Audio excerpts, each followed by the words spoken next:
everyone, Tommy P back with another naturally obsessed look into basketball. If you're new to the channel, please make sure to hit that like button, subscribe button, and comment down below. Let me know what you thought about today's video. And as I always like to preface by saying, I am not a basketball expert, just a fan who's naturally obsessed. And in today's video, I want to talk a little bit about, it's a topic that I've been very intrigued in and I've wanted to talk about for a while, but there's other content that I am more inclined to cover.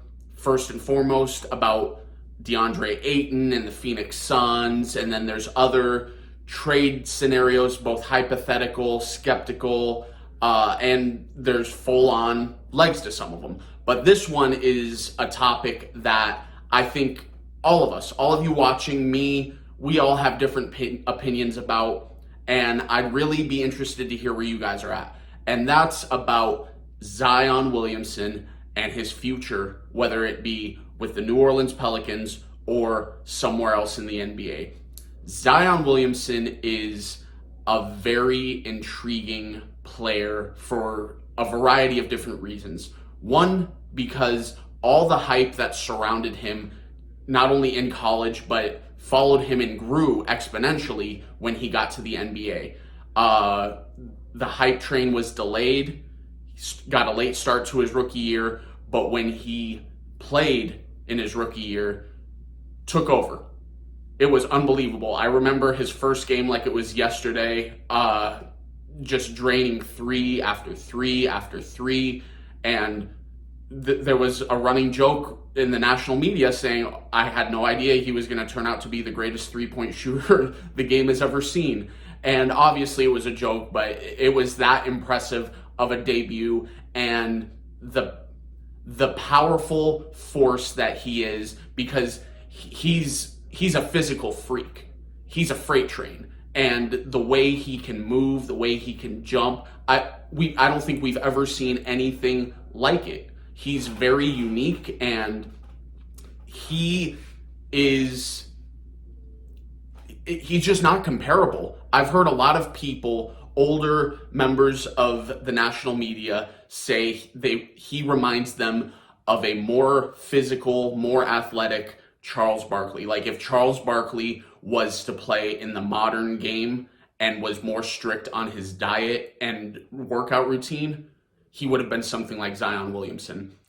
I don't know if I agree with that necessarily, but needless to say, the point of me sharing that analysis is that's how highly regarded Zion Williamson's talent and ability is. So it's coming up to be decision time for the New Orleans Pelicans. Zion Williamson is now eligible for a rookie contract extension, and there's a lot of talk about whether they should give it to him, whether they should try to negotiate a lower deal, whether they should trade him, or whether they should just let him walk. Now, I'm telling you right now, letting him walk is not an option. So we're going to throw that out there right now, because I'm telling you right now, someone is going to trade for him if he becomes available. I don't know whether or not he's going to become available at this point in time. If you had to ask me, I'd say no, he's not available. But if he does, he's going to have a wide variety of suitors, because injury, it's flat out a concern. 100%, there's no denying it, but he still is a box office attraction. People are still going to pay to watch Zion perform when he's available, because let's be honest right now, even though injury is a concern, the one thing you cannot deny, it's just indisputable, is when he's on the floor, he produces at a super high rate. He was putting up numbers when he was playing at a rate we haven't seen since the likes of Wilt Chamberlain. His high field goal percentage, the way he drives he's just unstoppable. No one had figured out a way to stop him. And I know it's a very small sample size, because in the 3 NBA seasons, and it's kind of diluted, but it's the same basic principle, because one, you had the COVID shutdown year, and last year, the 2020-2021 season, Zion he went through a 72 game season because they didn't do the whole 82 because of the late start to the season. So that being said, 3 years out of a possible 226 regular season games, Zion has only played in 85 of them, missing 141 regular season games. That's a concern. Let's just call it what it is. And he is eligible for a 5-year, $186 million contract extension. It's a big decision for the New Orleans Pelicans. Very big decision. And I personally, I would pay him because you're in a unique situation. I'm not saying with Zion on the floor, the Pelicans are necessarily contenders to win a title or even to win the West. But you have a situation right now. You drafted Anthony Davis number 1 overall. You paid him, was the right decision. But you never gave Anthony Davis the type of team that it appears the New Orleans Pelicans are building right now. I mean, without Zion Williamson, they gave the Phoenix Suns fits. And I know the Phoenix Suns were exposed. I know that they're not as highly thought of right now as they were entering the playoffs. But still, nonetheless, that was very, very impressive. And they showed they have a super bright future. I mean, CJ McCollum, Brandon Ingram, Herb Jones, Alvarado. They have a very bright future, and you add Zion Williamson to that, they're better. They are 100% better. And I just want to talk about a couple similar examples, some that paid off, some that might not paid off, but it's just something to think about. Joel Embiid was in a very similar situation as this. And when he got his rookie contract extension, he was injury prone his first 3 years in the league as well, barely played. But the 76ers gave him his money, and they put a lot of clauses in the contract to where if he was hampered by injuries, they could recoup some of that money. I do not recommend, personally, that the Pelicans try to do that, because Zion Williamson knows that there are other suitors out there that are willing to pay him fully guaranteed money. And at the time, Joel Embiid wasn't thought of as what he is now. When Joel Embiid did play, we didn't see a whole lot of superstar level talent. We saw a good player, really good player, but we didn't see much transcendent superstar talent as we do now. And Joel Embiid still has some injury concerns. I mean, I still think now that he's accomplished what he's accomplished and he's thought of the way he's thought of, if we could do this scenario with Joel Embiid again, he'd get max contract money, get fully guaranteed, no question about it. But you got to be very careful not to go about Zion Williamson the same way they went about Joel Embiid. That is the Philadelphia 76ers. Another similar situation, but to a much lesser extent, I feel, because I don't think this player is anywhere in the same vicinity as Zion Williamson, Michael Porter Jr. Michael Porter Jr.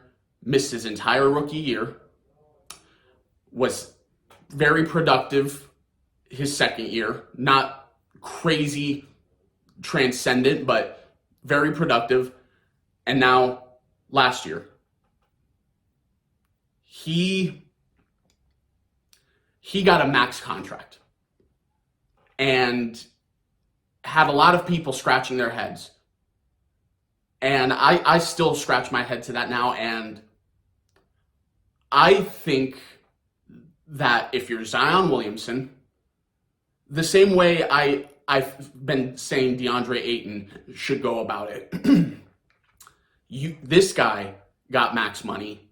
Look at his injury history. And when I'm healthy, look at my production compared to his.